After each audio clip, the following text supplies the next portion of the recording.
Because we've all been wondering, what on earth would move a sitting leader of a country to embark on this lawsuit? You have to be mad. And Tom Clare acknowledges in this article the very reason that they made this extraordinary effort to sue. Okay, they are pioneering this. It's never been done in the history of mankind.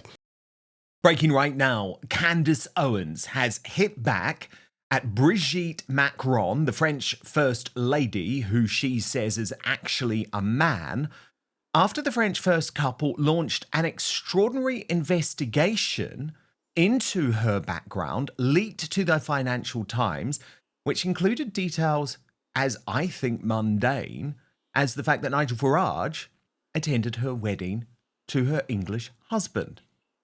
Here's the post on X. This morning we received an email from the Financial Times. Brigitte Macron admits she hired an investigator to look into my relationship with Russia. They discovered I retweeted Agi Dujan twice. How is this not mental illness? Emmanuel Macron is being absolutely humiliated. Now, as the FT pointed out, the investigations did not find evidence that Candace had met with Russian officials or state media personalities or had direct personal or business links to Russia. Once the Becoming Brigitte series was released, Russian state-controlled outlets reported on it, which I guess you'd expect. And then the huge bombshell, Reform UK leader Nigel Farage was reported to have been a guest of honour at her wedding. Well, Candace tackled this new Financial Times article head-on during her YouTube show Watch. Anyways, they then published the article. They give me, of course, as they always do, just a couple of hours to respond. And they moved to publish the article. The headline here is insane, okay? We really need to appreciate how insane this headline is. Macrons, yes, the president of France, you guys, the leader of France, a state leader. Macrons hired investigators to research U.S. influencer Candace Owens. I will be printing this out. I will get a hard copy of this, actually, and I'm going to frame that because that is just what? Like, the headline's crazy. The headline is crazy. But she did go into those Russian claims. If you're enjoying what we're doing here on Outspoken, please consider joining our thriving community over on Substack, www.outspoken.live. You can sign up completely for free, but Substack is so important to me. It is a free speech platform. It protects me from big tech cancellation. Plus, you get to communicate directly with me. Head on over www.outspoken.live, enter your email address, and sign up today. They did not find evidence that Owens had met Russian officials or state media personalities or had direct personal or business links to Russia. But Owens has interacted on social media with Alexander Dugin, a Russian nationalist and a philosopher, the investigation found, with the two reposting each other's posts multiple times. We have to slow that down because this is a level of clinical insanity that it's rare to reach. This is actually aspirational in many ways. RT, which is a massive publication, maybe the biggest publication in Russia, their evidence is that a political figure in America has been discussed or tweeted about on RT 30 times in the span of 7 years. And Candace is not backing down on the so-called conspiracy. Because we've all been wondering, what on earth would move a sitting leader of a country to embark on this lawsuit? You have to be mad. And Tom Clare acknowledges in this article the very reason that they made this extraordinary effort to sue. Okay, they are pioneering this. It's never been done in the history of mankind. And here's what he says. He says, quote, their decision to sue was driven in part by the Macrons' desire to understand why an American conservative podcaster had taken an interest in them. Okay, like this is it. You're just going, it doesn't make sense to me that an American podcaster would be interested in this. So you're filing a lawsuit because you're completely paranoid and you just don't think this is organic. Again, we arrive at this like Blake Lively situation where people do not believe in organic traffic. And it really shows you how much control they have over the state media that they're shocked that somebody on the outside got interested in this case. It's super interesting. So they're like, it must be, of course, Russian collusion. And remember, Candace is standing by her story, welcoming the fact that the Macrons are suing her in a US court. She wants Brigitte to have to take the stand. And they are now saying that their proof is that they realized I spoke in Paris one time and that the niece of Marine Le Pen also spoke at that event. So that's evidence of something, obviously. People in politics speaking together. What's next? CPAC? She spoke at CPAC. Also, other people spoke at CPAC. So here's a connection here. Then they kind of move in this email to strenuously connect me to Russia somehow, which we're going to get into in a second. But this is my favorite part. Then they say, Reform UK leader Nigel Farage was reported to have been a guest of honor at Candace's wedding to George Farber. No follow-up there. I don't even understand why Nigel Farage is getting thrown into this. Yeah, did also include the part that my husband is English. Now, Connor Tomlinson, this is what the left does, right? If they deep down find you a threat, Russian collusion.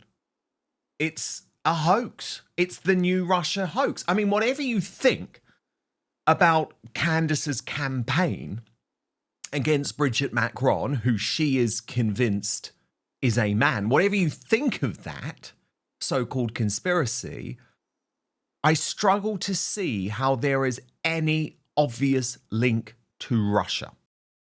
But first, as I've entered my 40s, aging has become ever-present in my life. My body doesn't back up the way it used to, and I've found that it's far easier to get injured when trying to work out, far harder to recover too. But I believe one of the best aging breakthroughs of the last decade is qualia senolytic. And I'm going to explain why. Senolytics are a science field revolutionizing human aging. A big culprit behind that middle-aged feeling can be so-called zombie cells that linger in your body after their useful function, wasting your energy and resources. Now, those zombie cells can lead to less energy, slower workout recovery, joint discomfort, and basically feeling old. Now, qualia senolytic is a groundbreaking, clinically tested supplement with 9 vegan plant-derived compounds that help your body naturally eliminate these zombie cells, helping you feel years younger in just months. But here's what I absolutely love about this product. You take it just 2 days a month, helping your body naturally eliminate zombie cells to age better at the cellular level. Now, since taking qualia senolytic, I've felt like I've turned back the clock. I have higher energy, less soreness after exercise, and a big boost in productivity too. That all equals feeling so much better. So experience the science of feeling younger by going to qualialife.com/Dan for up to 50% off your purchase. Use the code DAN, that's DAN, for an additional 15%. So that's QUALIA life.com/Dan for an extra 15% off your purchase. Your older self will thank you. And by the way, thanks to Qualia for sponsoring this episode. Now, let's get back to it. Yeah, this is the typical smear, Dan. One would have thought that being affiliated with Russia for the Western leftists for the 20th century was a absolute boon, of course. They couldn't get enough of Stalin, but as soon as the Berlin Wall fell and Vladimir Putin installed himself as a sort of revolving door dictator of the place, then any affiliation with Russia is an immediate reputation death sentence, or at least it was until they kept crying wolf around Donald Trump, and now the magic spell just doesn't work. It's weird that they're also playing sort of 7 degrees of separation with Candace Owens here. It's almost like the schizo post diagram from It's Always Sunny in Philadelphia, where they said, oh, she once breathed in the same air on the same flight as this person, so she's basically caught cooties and she's an agent of another state. I'm sure they're going to find Kevin Bacon attended her wedding at some point. It's almost very much like if I were, so Hope Not Hate's written a piece about me and someone came to my wedding a month or so ago, and so now they're in cahoots with Hope Not Hate. absolutely demented. But this is how desperate they've gotten. And it's strange that they've gotten this desperate, I'm going to be honest, because I will reserve judgment on Candace's repeated claims that Brigitte Macron is a man. However, according to leftist doctrine, why would that be defamatory? Because would that be implying that somehow being transgender is a bad thing?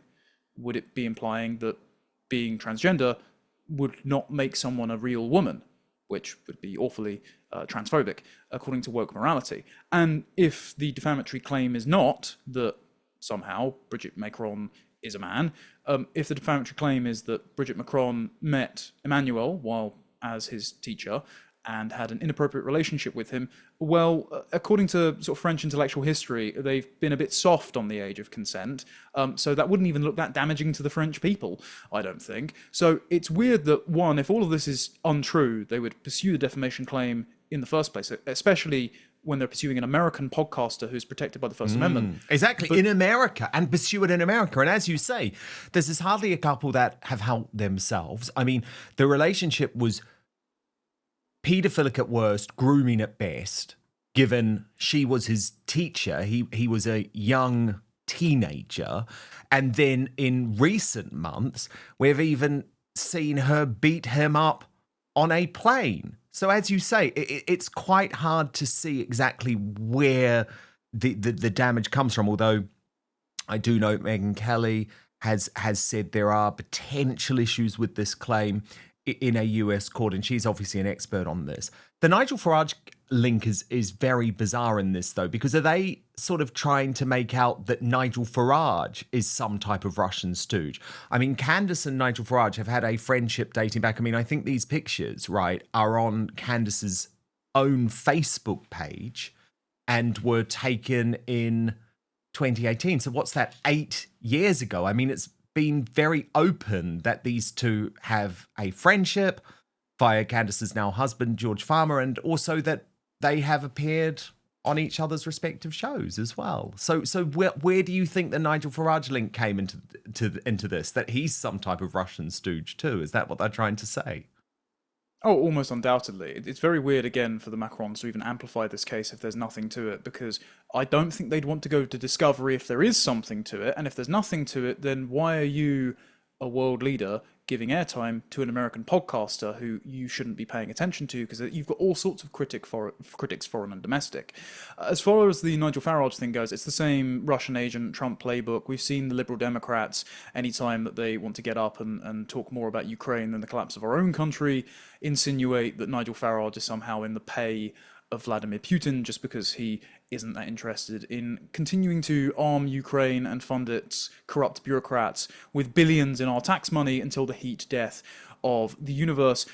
And it's because, even though I don't know whether or not Nigel and Candace speak frequently, Candace's recent comments on the Israel-Palestine situation could perhaps be regarded as a liability by Reform, considering they're walking a very thin tightrope on that issue as to not piss off either camp. But I do know, and I hope he doesn't mind me saying this, that I ran into George Farmer at one of the parties in the inauguration back in January, and I was asking his thoughts on Reform. This is just after Elon Musk had come out in support of them, and Nick Candy and become their treasurer, and he was very bullish on Farage. And so he is still a supporter of the party, and so perhaps they're trying to render Farmer and Farage radioactive, especially because the Macrons, well, they never liked that Farage led the charge on Brexit, and they also want to damage the reputations of not just Marine Le Pen, who they've helped the French judiciary in persecuting, but also all of the British and Eurosceptic parties who would like lower migration and to punish the elites that have betrayed the European populations for decades. So yeah, just a classic political smear and hit job, but I think by drawing more attention to the story in the first place, it's backfired for the Macrons. Yeah, I think it is worth pointing out too, Connor, that George Farmer is on the board of GB News. Nigel Farage, obviously the star presenter of GB News. There are lots of links there, although I would say, knowing Candace's politics on these issues, I find it very hard to believe that she would agree with the left would tilt that Nigel Farage is going down, but maybe sometimes personal friendship comes before those things. Candace, by the way, has claimed victory over the Macrons this afternoon with a new post on X writing, "Despite hiring former federal prosecutors to investigate me, the Macrons came up empty. The article concludes that their expensive private investigation determined that I had no direct personal or business links to Russia and that tweeting Russian people is still legal." And this is where I really question the Macrons' strategy, Connor, because surely this is a PR war. And what they maybe fail to realize is that Candace wants this war. She's hugely independently wealthy. So there's no financial repercussions for her. They can't financially ruin her by taking this case into a US court. And her overwhelming desire is to prove that the world is run by very sexually degenerate people like the Macrons. Well, the burden of proof is pretty low. I think the bar's in hell in that regard. If you only just look at Jeffrey Epstein, his island, and his list of clients, which conspicuously has still not yet been released. I'm sure someone has a little dossier waiting for us somewhere. Well, and she's one of the MAGA people who have spoken out very much against Donald Trump on this too. So I think she's pretty consistent on these issues. Yeah, quite. And I think actually Trump's handling of this is a pretty good analogy, as well as how the Macrons have mishandled this entire scenario.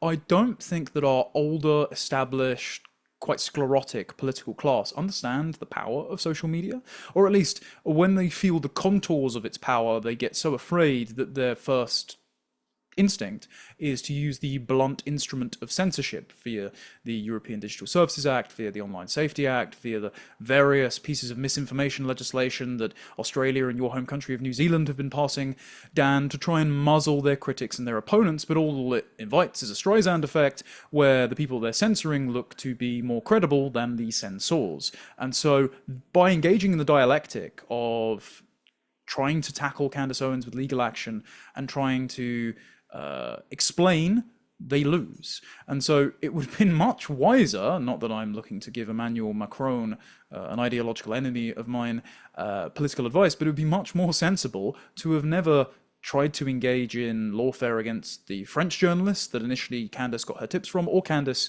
herself in the first place. Indeed. And look, what these people fail to recognize is that the whole media world is changing. I don't agree with Candace on Israel, for example, but who cares? I agree with her on a lot. She is a superstar of this independent media world.